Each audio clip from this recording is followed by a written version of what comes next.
I'm Ashley. Today is my fourth and final painting of my fantasy sea creatures that I painted on watercolor canvas. So I've learned a ton about painting on this surface and about myself with these paintings. For this one, I go straight in with the watercolor, no sketch. I'm trying to keep it loose and flowing for this octopus. The nice thing about octopi is that they're really free form. Their shape changes so much that you can't really mess it up too much. So they definitely lend themselves to loose watercolor painting. I started with a light purple wash, and I just start sketching out my first swirl. And from there, I build up the shape of the head and body area with each additional tentacle. My goal is, again, just to make nice flowy lines for the tentacles. So I try to do it in just one smooth, confident stroke for each of those lines. And later I can go back and edit the shape or the thickness if I need to. After getting the tentacles that will be in the front done, I sketch out the head shape, focusing on the shape of the bumps for the eyes and leaving a little white space. I'm not super worried about the white space because I learned with the other paintings of sea creatures on these canvases that the watercolor canvases really allow for very easy lifting of the watercolor paint even after it's dried. After getting that basic head shape in, I start to add the tentacles that are coming from behind the octopus. So the head is mostly dry at this point, and I can paint right next to it without having any bleeding between the two. And so I keep that nice hard edge that creates the distinction between the shape of the head and the shape of the tentacles. So to create this purple color, I mixed permanent rose and cobalt blue. Because cobalt is a granulating color, you can see some separation where the larger, heavier particles settle somewhat. And so there are some areas that are more blue and then others that are more pink. And so as I'm watching this video, I'm really loving that granulation effect. It's really fun to play with the mixture of different colors just to see how they react. Let me know some of your favorite mixes in the comments. I'd love to try them out. After getting the basic shapes, I start to add shading and highlights to define the shape further. For the darker areas, I just add another wash of the same mixture but less watery. And for the highlights, I lift out those areas with a clean, minimally damp brush. So again, on this watercolor canvas, lifting is really, really easy. The paint seems to just kind of sit on top of the surface versus seeping in.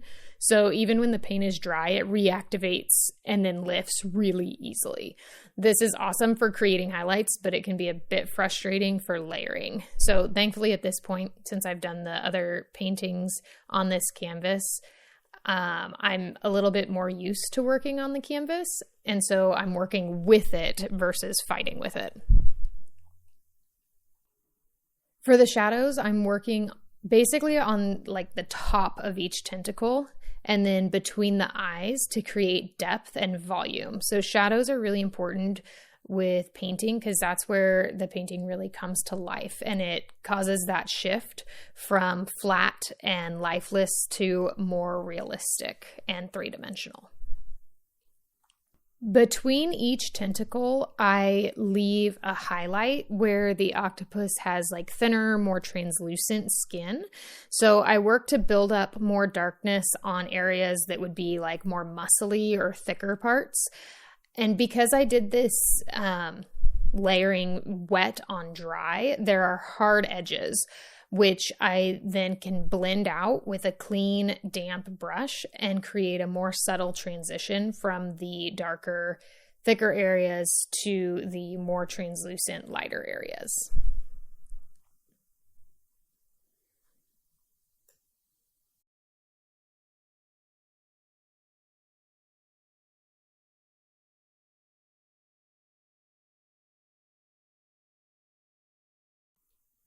For the tentacles that are behind the octopus, I add the darker pigment to where I'm interpreting the top part to be. So this is a stage where, again, we really start making it look more three-dimensional instead of just flat swirls.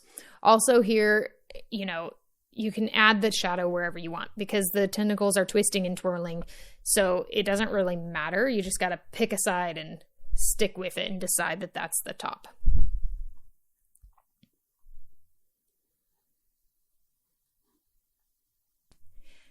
Now I add another layer of slightly darker, again, more pigmented version of the same mixture. I find myself fighting with it a little bit, so I did at this point take a break to let it dry more and started working on other areas that I knew were dry. Now I'm going in with a very thick, dark mixture to quickly build up the underside of the tentacles. So I added Payne's Gray to the Cobalt and Permanent Rose mix. And this part is really satisfying. I really love the contrast that happens here between that really dark pigment and then the lighter, more translucent layers.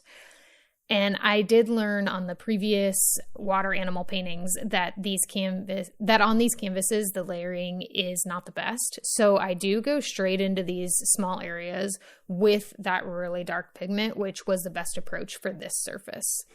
I tend to be cautious about messing up, so I don't necessarily use strong darks like this early on very often, but it really was the best option here, and I'm really glad that I went ahead and went for it on this. So on this part, the actual shape of the darks doesn't matter that much, same as when we were adding the shadow for the top part. It really is just a matter of making some parts thicker, other parts thinner, and it makes it look kind of twisty and mimics movement.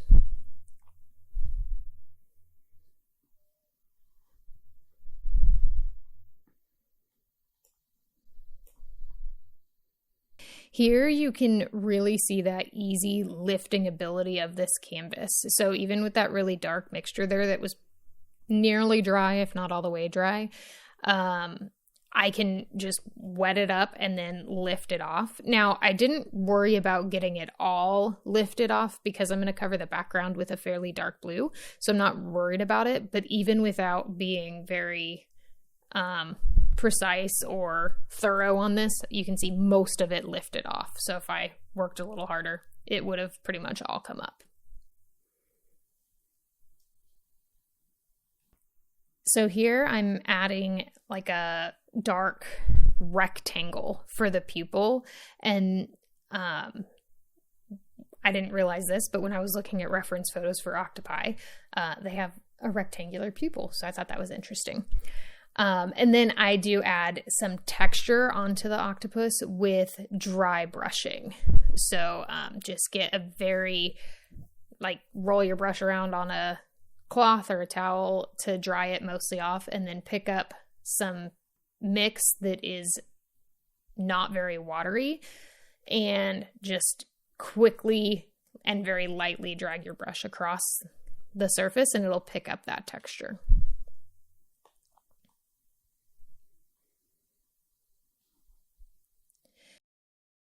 And then I do add a bit of shadow kind of around the eye socket.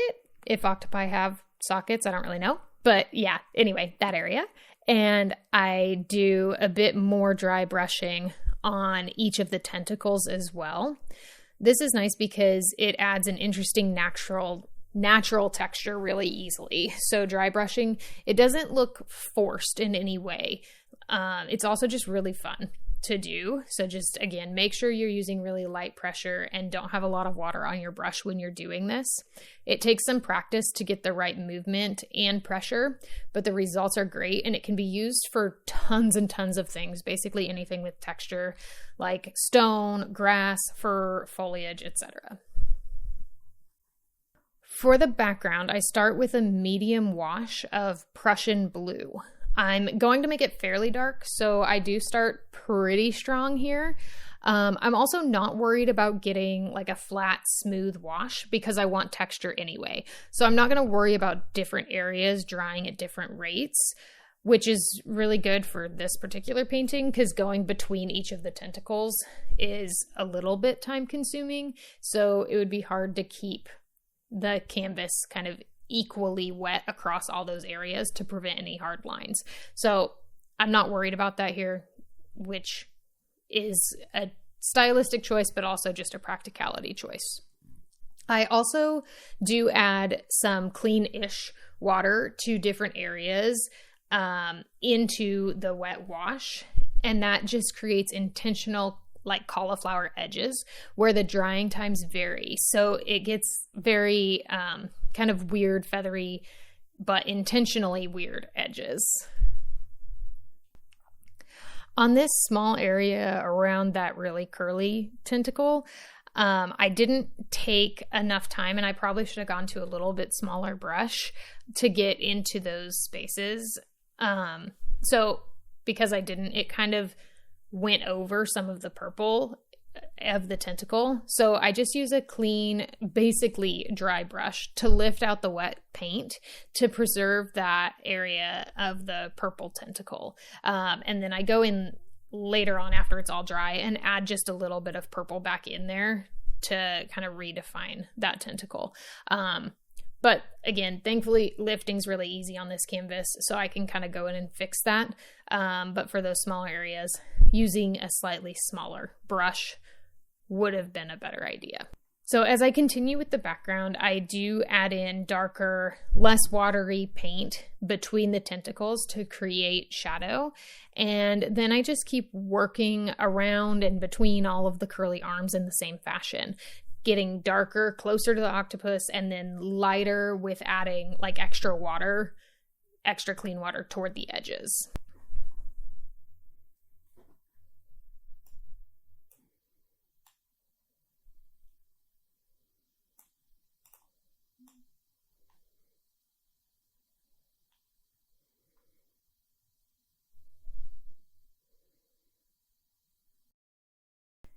As watercolor dries, it does lighten some. So I do go back in and add some more color to the areas that I want to be darker before it dries completely, and then just kind of feather and blend out those edges. And this just adds a little bit of that extra darkness back in.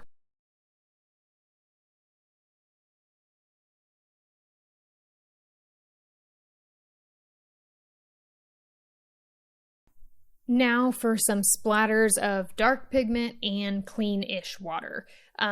So any splatters that get onto the octopus are easily lifted away with a clean, nearly dry brush. So some of them I just kind of touch and lift, and others I actually blend out into the purple. And that adds just a little bit more darkness and depth to the octopus anyway.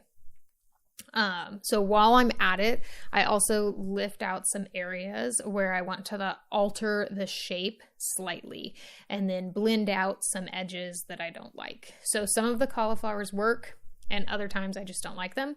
So again, this watercolor canvas is great because you can reactivate the paint and kind of blend out those edges where you want to. So on this one tentacle, I do kind of start to adjust the shape a little bit, and I get a little bit finicky and impatient with fixing it. I just need to wait for it to dry. And sometimes that's the best course of action, is just stopping, letting it dry, and then coming back to it to work on it some more. So once I finally do it, it's much easier to fix the shape of that. And it's just basically a matter of adding my purple mix and creating a bit of texture on that area. So again, just stepping away, taking a break is often a good answer. After that, I basically just add some more texture and color with more dry brushing, do some lifting to reinforce the highlight areas, and that's all. So overall, I really love this painting. It's definitely my favorite of the sea animals that I did. I was happy with the movement, the shading, and the texture. I also just love octopi. They're one of the coolest animals in my opinion. So anyway, I was really glad that I was able to apply all of what I learned from the other paintings on the watercolor canvas to this one and make it successful. Thank you so much for watching. Have an awesome day.